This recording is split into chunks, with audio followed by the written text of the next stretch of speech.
하나님의 말씀 열왕기상 3장 9절에서 10절까지의 말씀 우리 다 같이 한 목소리로 읽겠습니다. 누가 주의 이 많은 백성을 재판할 수 있사오리까? 듣는 마음을 종에게 주사 주의 백성을 재판하여 선악을 분별하게 하옵소서. 솔로몬이 이것을 구하매 그 말씀이 주의 마음에 든지라. 아멘. 요즘 제 아이들이 한참 커가는 것을 보면서 마음속에 좀 아쉬운 마음이 있습니다. 물론 사람이 태어나서 성장하고 성숙해가는 것 너무도 자연스러운 것이지만 그 아무것도 모르는 천진난만한 때에 아이들의 모습이 사라지는 것 같아서입니다. 딸아이가 어렸을 때 하루는 과자를 한 봉지 사주었습니다. 그러고는 과자를 맛있게 먹고 있는 딸아이에게 가서 제가 이렇게 이야기를 합니다. 누구야? 아빠에게 과자 하나만 줄래? 그랬더니 딸아이가 어떻게 반응했겠습니까? 그 고사리 같은 손으로 과자를 하나 집더니 제 입속에 쏙 넣어주는 거예요. 제가 마음이 어땠겠습니까? 천하를 다 얻은 것 같은 그런 감동과 행복감이 몰려왔습니다. 저를 생각한 그 아이의 작은 마음 하나가 이 아비의 마음을 사르르 녹게 한 거예요. 저는요, 그걸 생각하면 그때 그 과자 맛이 어떤 것이었는지 무엇이었는지 전혀 생각이 나지 않습니다. 그저 내 딸이 과자보다 아빠를 선택했다, 아빠를 사랑했다라고 하는 그 작은 마음 하나가 얼마나 이 아빠로서 고맙고 감격스러운지 몰라요. 여러분도 자녀를 키우면서 이런 감동을 받으신 적이 있을 겁니다. 그러면서 저절로 자연스럽게 하나님이 생각이 났을 겁니다. 하나님의 마음이 이렇었겠구나. 이런 자녀를 원하시겠구나. 그래요. 우리 하나님은 이 천지 우주 만물의 주인이시잖아요. 그러니 이 땅의 모든 것들이 다 하나님 겁니다. 하나님이 뭐가 아쉽고 뭐가 부족하겠습니까? 하나님이 돈이 부족해서, 능력이 부족해서 얘들아 너희들 헌금해라, 봉사해라 라고 말씀하시는 것이겠습니까? 아니요. 또 하나님이 뭐가 부족해서, 뭐가 아쉬워서 우리에게 예배를 요구하시겠습니까? 그저 하나님은 이 모든 것을 가만히 생각해 보면 우리에게 원하는 것 딱 하나 같아요. 사랑의 대화를 나누자, 인격적인 교제를 나누고 싶어 하는 그 하나님의 마음을 우리가 알아야 합니다. 보세요. 우리가 자녀를 키우잖아요. 부모가 자녀에게 거창한 어떤 큰 거를 요구하는 게 아니잖아요. 너 큰 성공해야 된다. 내가 이렇게 어렵게 너를 키웠으니까 반드시 크게 보답해야 돼. 여러분, 이런 게 아니잖아요. 그죠? 나를 아빠로, 엄마로, 부모로서 인정해주는 그 작은 마음 하나, 사실 그거 아니겠습니까? 그런 작은 마음 하나면 이 부모는 마음이 충분한 거예요. 그거면 된 겁니다. 여러분, 우리 하나님 아버지의 마음도 마찬가지입니다. 하나님께서 우리에게 뭔가 거래를 하자 그런 거예요. 야, 내가 이만큼 내가 사랑을 부어줬으니까 너 이만큼 대가를 나한테 주어야 해 요구하시는 거예요? 아니요. 그저 이 자녀가 하나님의 마음, 그 작은 우리의 이 마음 하나, 하나님은 지금 어떤 마음이실까? 하나님 혹시 속상해하지 않을까? 하나님 가슴 아프지 않을까라고 그 아버지의 마음을 헤아리는 것, 여러분, 이런 거 하나 발견하시면 우리 아빠들처럼 얼마나 감동하시는지 몰라요. 우리 하나님의 마음이 이렇습니다. 오늘 우리가 읽은 이 본문을 보니까 이것처럼 하나님의 마음을 녹인 한 사람이 등장합니다. 바로 청년 왕 솔로몬입니다. 솔로몬. 그가 과연 어떤 마음의 고백을 드렸을까? 어떤 말을 했길래 우리 하나님이 이렇게 감동하셨을까? 그 순간을 성경은 이렇게 기록하고 있습니다. 10절 우리 다 같이 읽어보겠습니다. 시작. 솔로몬이 이것을 구하매 그 말씀이 주님의 마음에 든지라. 아멘. 우리 새 한글 성경으로 다시 한번 읽어볼까요? 시작. 이 말이 주님 마음에 쏙 들었다. 솔로몬이 이런 것을 달라고 했기 때문이다. 아멘. 과연 하나님이 어떻게 뭐 때문에 감동하셨을까요?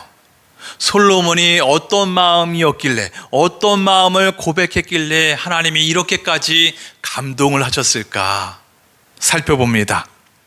오늘 우리가 읽은 이 본문, 솔로몬이 하나님을 향해서 이 기브온 산당에 올라가서 제사하는 것으로 시작이 됩니다. 그런데요, 이 제사의 규모가 어마어마합니다. 아주 깜짝 놀랄 만큼 충격적입니다. 무려 1,000번제, 1,000마리의 제물을 드렸다는 거예요. 여러분, 보통 개인의 경우는 제물 1마리를 바치잖아요. 여기서 퀴즈 하나 내볼까요? 이스라엘 전체가, 이스라엘 나라가 공식적으로 안식일을 포함해서 모든 절기까지 1년 동안 드리는, 공적으로 드려야 하는 공적인 제물이 총 1년 동안 몇 마리겠습니까? 연구해 보니까요, 1273마리였습니다. 1273마리. 그런데 지금 솔로몬은 단 한 번의 제사에 이와 맞먹는 1,000마리를 하나님께 올려드렸다는 거예요. 여러분, 이 현장을 우리 곰곰이 상상해 볼 필요가 있습니다. 1,000마리의 제물을 한 마리 한 마리 죽이고 또 죽이게 됩니다. 짐승이 그냥 죽습니까? 아니요. 발버둥 치면서 또 비명을 지르며 죽어갑니다. 뼈를 깎고 각을 뜨는 소리가 이곳저곳에서 들려와요. 주변에 피비린내가 자욱합니다. 드디어 1,000마리가 순서에 의해서 이 제단에 올라서 불에 타기 시작합니다. 하늘을 덮는 자욱한 연기가 가득하고요, 냄새가 진동합니다. 한번 상상을 해보면 가히 충격적인 이 어마어마한 이 거룩함의 모습이라고 할까요? 1,000번제에 얼마나 걸릴까? 연구에 의하면 일주일 이상 걸렸을 거고, 또 여기에는 엄청난 경비 비용이 들어갔을 것이고, 수많은 사람들이 동원을 했을 겁니다. 정말 궁금하지 않습니까? 이런 거 곰곰이 생각하면 도대체 왜 이 솔로몬은 왕위에 오르자마자 이 엄청난 제물을 하나님께 올려드리는 걸까? 설마 자신이 얼마나 부자인지, 권력이 대단한지 이거를 알려주기 위해서는 분명 아닐 겁니다. 그 대답을 추정해 볼 수 있는 열쇠가 6절, 7절입니다. 솔로몬의 속마음은 바로 이런 것이었습니다. 우리 6절, 7절을 세 번역으로 읽어보겠습니다. 먼저 6절 다 같이 시작. 솔로몬이 대답하였다. 주님께서는 주님의 종이요 나의 아버지인 다윗이 진실과 공의와 정직한 마음으로 주님을 모시고 살았다고 해서 큰 은혜를 베풀어 주시고 또 그 큰 은혜로 그를 지켜주셔서 오늘과 같이 이렇게 그 보좌에 앉을 아들까지 주셨습니다. 7절. 그러나 주 나의 하나님 주님께서는 내가 아직 어린아이인데도 나의 아버지 다윗의 뒤를 이어서 주님의 종인 나를 왕이 되게 하셨습니다. 나는 아직 나가고 들어오고 하는 처신을 제대로 할 줄 모릅니다. 아멘. 솔로몬은 왕위에 올랐지만 두려웠습니다. 이 수많은 백성을 어떻게 다스려야 할지 막막했기 때문입니다. 그래서 고백을 하는 거예요. 이스라엘의 진짜 왕은 내가 아닙니다. 바로 하나님이십니다. 그래서 솔로몬은 제단 앞에 엎드린 거예요. 하나님, 제가 왕이지만 왕 노릇하지 않을게요. 하나님이 진정 왕이시니까 주님이 직접 이 나라, 이 민족, 이 백성을 다스려 주십시오. 여러분, 이것이 일천번제에 담긴 우리 솔로몬의 솔직한 마음이었을 겁니다. 그렇게 분주하게 일천번제 이 예배를 다 끝냈어요. 그러던 어느 날 밤이었습니다. 5절에 이렇게 말씀합니다. 우리 다 같이 읽어봅니다. 기브온에서 밤에 여호와께서 솔로몬의 꿈에 나타나시니라. 아멘. 하나님이 솔로몬에게 나타나셨대요. 언제요? 밤에. 왜 성경은 굳이 밤이라고 기록했을까요? 낮 동안에 수많은 사람들의 시선이 있어요. 환호가 있었지만 이 모든 것들이 다 사라진 어느 고요해진 밤이었습니다. 이제 왕관을 벗은 이 솔로몬 혼자 남은 거예요. 바로 그때 하나님이 나타나신 거예요. 이 솔로몬을 찾아오신 겁니다. 그것도 꿈으로 찾아오신 거예요. 보세요. 이 꿈이라고 하는 거는 내가 스스로 만들어낼 수 없는 거잖아요. 내가 하나님을 불러낸 것도 아니에요. 하나님이 먼저 이 솔로몬을 찾아오셨다는 겁니다. 찾아오셔서 뭐라고 말씀합니까? 솔로몬아, 내가 내게 무엇을 줄까? 한번 말해봐라. 여러분, 이 하나님의 타이밍이 참 놀랍지 않습니까? 정말 어마어마해요. 보세요. 다시 말씀드리지만 낮에는 수많은 사람들이 있어요. 어수선합니다. 시선이 있어요. 왕으로서 해야 할 일이 얼마나 많은지 몰라요. 그리고 이 사람은 왕으로서 많은 사람 앞에서 왕의 위엄을 드러내야 하는 낮이었습니다. 근데 그 낮이 아니라 자신의 왕관을 다 내려놓고 가장 무력하게 잠든 바로 그 밤에 하나님이 그를 찾아오셨다는 거예요. 참 놀랍습니다. 우리 하나님 지금도 이런 하나님이세요. 우리가 사람들 앞에서 우쭐대면서 어깨에 뽕 들어가고 자신만만할 때 우리를 찾아오시는 것이 아니라 하나님 앞에 민낯으로 정직하게 서 있는 그 사람을 찾아오시는 거예요. 얼마나 기뻐하시는지 몰라요. 하나님은 그런 사람의 마음에 지금도 감동하시는 겁니다. 어떻습니까? 자, 그러면 하나님이 구체적으로 이 솔로몬 어떤 모습을 보고 어떤 고백을 듣고 이렇게 감동하셨을까? 도대체 이 솔로몬이 뭐라고 했길래 그토록 감동하셨을까? 솔로몬아, 너 무엇을 원하냐라고 질문을 하셨더니 솔로몬이 처음으로 이렇게 고백을 하는 겁니다. 여러분 곰곰이 생각해 보세요. 이때는 솔로몬의 꿈속이었습니다. 꿈속. 그러니까 나의 인위적인 어떤 계산이나 꾸밈이 없는 시간이에요. 가장 솔직하고 무력한 순간이에요. 하나님 앞에서 가장 낮아졌던 그 순간에 이 솔로몬은 자신의 가장 진정한 마음, 저 밑바닥에 있던 솔직한 마음을 꺼내놓습니다. 그것이 바로 9절입니다. 누가 주의 이 많은 백성을 재판할 수 있사오리까? 듣는 마음을 종에게 주사 주의 백성을 재판하여 선악을 분별하게 하옵소서. 아멘. 솔로몬이 듣는 마음을 구했습니다. 우리 예전에 읽었던 개역 한글판에서는 지혜로운 마음이라 그랬거든요. 지혜로운 마음. 여러분, 지혜로운 마음 하면 똑똑한 마음, 똑똑한 머리를 달라고 하는 거구나. 재판을 잘할 수 있는 지혜 정도로 우리가 생각해 왔잖아요.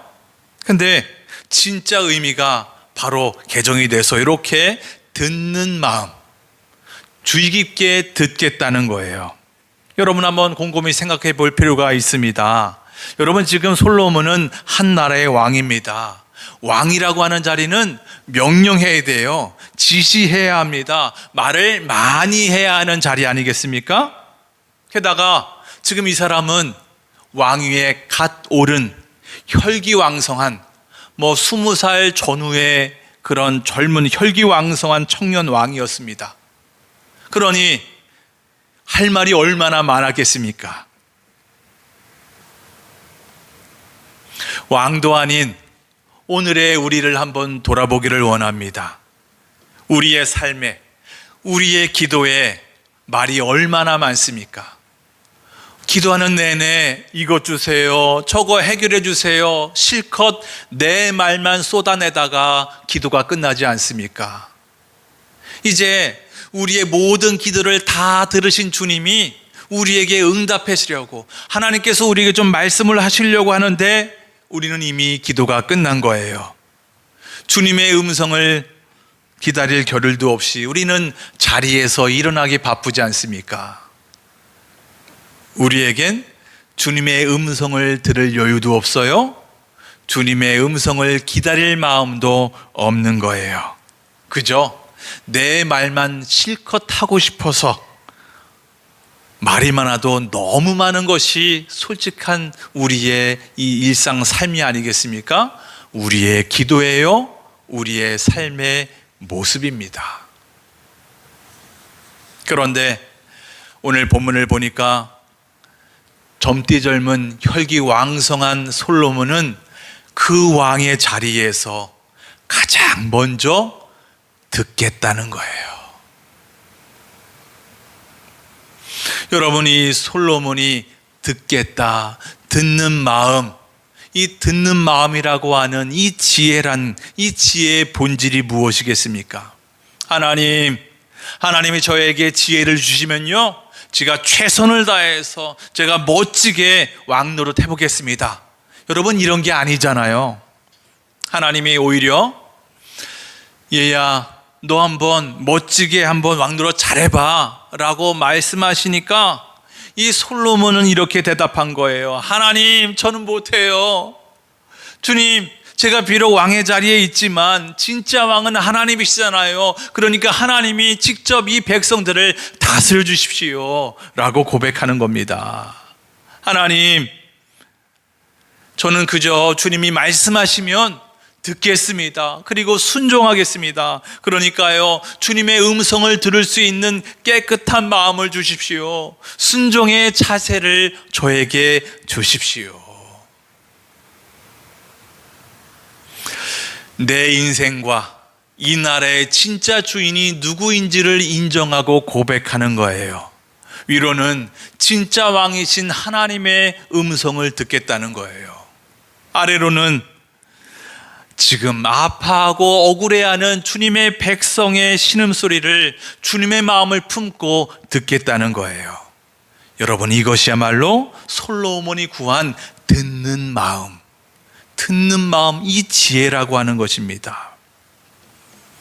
이 대답을 들은 하나님께서 어떤 반응을 보이셨을까요? 다시 10절을 봅니다. 솔로몬이 이것을 구하매 그 말씀이 주님의 마음에 든지라. 하나님의 마음이 완전히 녹아내렸다는 거예요. 만족스러워도 이렇게 만족할 수가 없는 거예요. 원문을 보니까요, 하나님의 마음을 깊이 흔들어서 감동케 하셨다는 거예요. 하나님의 마음이 진정 막 저 밑바닥에 막 흔들렸다는 거예요. 그만큼 기뻤다는 겁니다. 마치 딸이 내민 이 과자 한 조각에 마음이 녹아내렸던 그 아빠의 마음인 것이죠. 지금 솔로몬이 자기의 영화, 자기의 부귀, 자기의 유익을 구하지 않고 오직 듣는 마음, 하나님께서 말씀하시면 저는 듣겠습니다. 듣는 종이 되겠습니다. 그저 이 작은 하나님의 마음을 헤아리는 이 작은 마음 하나가 하나님을 이토록 감동케 했다는 거예요. 우리 하나님의 마음이 완전히 녹아내렸다는 겁니다. 11절 상반절을 보세요. 이에 하나님이 그에게 이르시되 내가 이것을 구하도다 자기를 위하여 장수하기를 구하지 아니하며. 야, 네가 어떻게 이런 것을 구할 수 있겠냐? 내가 이것을 구하는구나. 보통 사람이야말로 하나님 돈 주세요, 이거 해결해 주세요, 오래 살게 해주세요, 나를 괴롭히는 사람 혼내주세요. 대부분 다 이럴 텐데 너는 어찌 이렇게 나를 감동시킬 수 있겠냐? 어찌 이런 기도를 드릴 수 있겠냐? 우리 하나님이 완전 감동하신 거예요. 하나님께서 감동하시니까요, 이것으로 끝이 아니에요. 하나님의 마음이 활짝 열렸어요. 하나님의 풍성한 손길이 열리게 됩니다. 어떻게 해요? 하나님께서 말씀하시죠. 솔로몬아, 네가 구한 이 지혜, 이 듣는 마음 내가 마음껏 쏟아 부어줄게. 뿐만 아니야, 네가 구하지 않은 부귀영화까지 내가 마음껏 쏟아 부으리라. 이 놀라운 약속의 말씀을 허락해 주시는 거예요. 여러분, 여기서 우리가 오해하면 안 돼요. 하나님, 내가 이만큼 내가 많이 주님께 드렸으니까요, 주님도 저에게 이만큼 주셔야 합니다. Give and take. 거래가 아닌 거예요. 지금 이 솔로몬은 하나님을 향한 그 작은 마음을 쏟아낸 거예요. 하나님, 저 듣기만 할게요. 주님이 말씀하시면 저에게 듣는 마음을 주시고 순종의 자세를 허락해 주세요 라고 하는 이 작은 마음을 하나 드렸더니 그 기도를 들은 하나님이 너무 감동하시니까 마음이 활짝, 손도 활짝 열린 거예요. 한마디로 말하면 감동하셔서 선물을 주시는 거예요. 보따리를 푸신 거예요. 여러분, 이 감동이 여기서 끝난 게 아니에요. 꿈이었잖아요. 꿈에서 깨어난 솔로몬이 어떻게 반응했을까요? 이야, 나 드디어 엄청난 하나님의 복을 약속받았어. 그래도 내가 잘했다, 잘 고백했다, 이랬을까요? 그래서 다시 왕관을 슬며시 만지작됐을까요? 아니요. 15절에 이렇게 말씀합니다. 우리 다 같이 읽어보겠습니다. 솔로몬이 깨어보니 꿈이더라. 이에 예루살렘에 이르러 여호와의 언약궤 앞에 서서 번제와 감사의 제물을 드리고 모든 신하들을 위하여 잔치하였더라. 아멘. 솔로몬은 잠에서 깨어나자마자 예루살렘으로 뛰어갔어요. 가장 먼저 하나님을 향해서 감사의 예배를 드립니다. 그리고 그 기쁨의 은혜의 기쁨을 혼자 독식하는 것이 아니라 신하들을 불러서 함께 예배를 드리고 또 잔치를 벌이면서 함께 이 은혜를 나누는 거예요. 받은 은혜에 감사하는 거예요. 주신 은혜에 감사하며 하나님을 찬양하는 겁니다. 그리고 내 이웃과 그 은혜를 함께 나누는 참 예배자의 모습을 이 솔로몬이 보여주고 있는 것이지요. 우리가 너무나도 잘 알고 있는 이 본문, 설교를 준비하며 묵상하며 이런 고민에 빠졌습니다. 과연 나에게, 우리에게 신앙이 뭘까? 신앙이란 뭘까? 신앙생활이라는 것은 어떤 것일까? 나에게, 우리에게 독생자를 내어주신 하나님, 예수님의 그 십자가의 죽음과 부활을 통해서 우리에게 참 생명을 내어주신 주님, 그리고 내 안에 계셔서 나의 삶을 역사하시고 인도하시고 함께 하시며 가장 선한 길로 인도하시는 그 성령 하나님, 이 신앙이란 바로 삼위일체 하나님의 마음을 헤아리는 것 아닐까? 독생자를 내어주신 그 하나님의 사랑이 얼마나 큰가?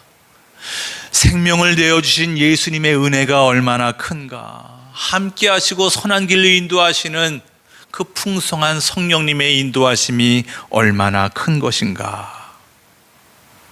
여러분, 내 인생, 내 신앙생활, 우리의 믿음 생활은 나 스스로를 드러내는 것이 아닙니다. 자랑하는 것이 아니에요. 또 하나님 앞에서 주신 은혜로 내가 거창하게 내가 성공하리라, 이런 빛을 내리라, 그런 것이 아닙니다. 그저 솔로몬처럼 나의 한계를 주님 앞에 인정하고 고백하는 거예요. 하나님, 말씀해 주세요. 제가 듣겠습니다 라고 엎드리는 그 순수한 듣는 마음 하나, 주님께서 원하시는 것 바로 이런 것이 아닐까. 저는 이런 생각이 들었습니다. 하나님, 제가 길면 길고 짧으면 짧은 인생, 제가 하나님을 크게 감동하게 하지 못할지언정 부족한 연약한 저이지만 주님이 저를 통해서 단 한 번만이라도, 환히 한 번만이라도 웃으셨으면 좋겠습니다. 미소 지으셨으면 좋겠습니다. 그런 기도가 저절로 나오게 되더라고요. 그렇다면 내가 얼마나 만족스럽고 얼마나 행복할까 상상해 보았습니다. 이제 우리는 삶의 현장에 돌아가게 되면 내 뜻대로 이루어지지 않는 그런 답답한 상황을 맞닥뜨리게 될 겁니다. 과연 내가 그 상황 속에서 어떻게 반응해야 할까요? 너무 조급해하지 않았으면 좋겠습니다. 큰 소리 내지 않았으면 좋겠습니다. 뿐만 아니죠, 내가 이미 답을 정해놓고 하나님 이렇게 해주세요, 저렇게 해주세요, 하나님 그저 허락만 해주세요 라고 떼쓰지 않았으면 좋겠습니다. 그저 내 말을 잠시 멈추고 내 입을 닫고 조용히 묵상하면서 주님께 고백했으면 좋겠습니다. 주님, 지금 이 시간 제가 주님께 들어야 할 말씀은 무엇입니까? 주님, 말씀해 주십시오. 주님의 마음을 저에게 허락해 주십시오. 듣겠습니다. 과자 한 조각을 내민 그 딸의 손길에 흡족해했던, 만족해했던 아비의 마음처럼 우리 하나님도 하나님, 제가 듣겠습니다 라고 하는 이 작은 고백 하나에 감동하시고 마음이 사르르 녹아내리는 거예요. 우리가 진정한 마음으로 하나님 말씀하십시오, 제가 들을게요 라고 고백한다면 하나님이 얼마나 기뻐하시며 말씀하시겠습니까? 주님이 뭐라고 말씀하실지 기대가 되지 않습니까? 우리 그런 따뜻한 주님의 음성에 만족하고 기쁨을 누리며 살아가는 복된 삶이 되길 주의 이름으로 축복합니다.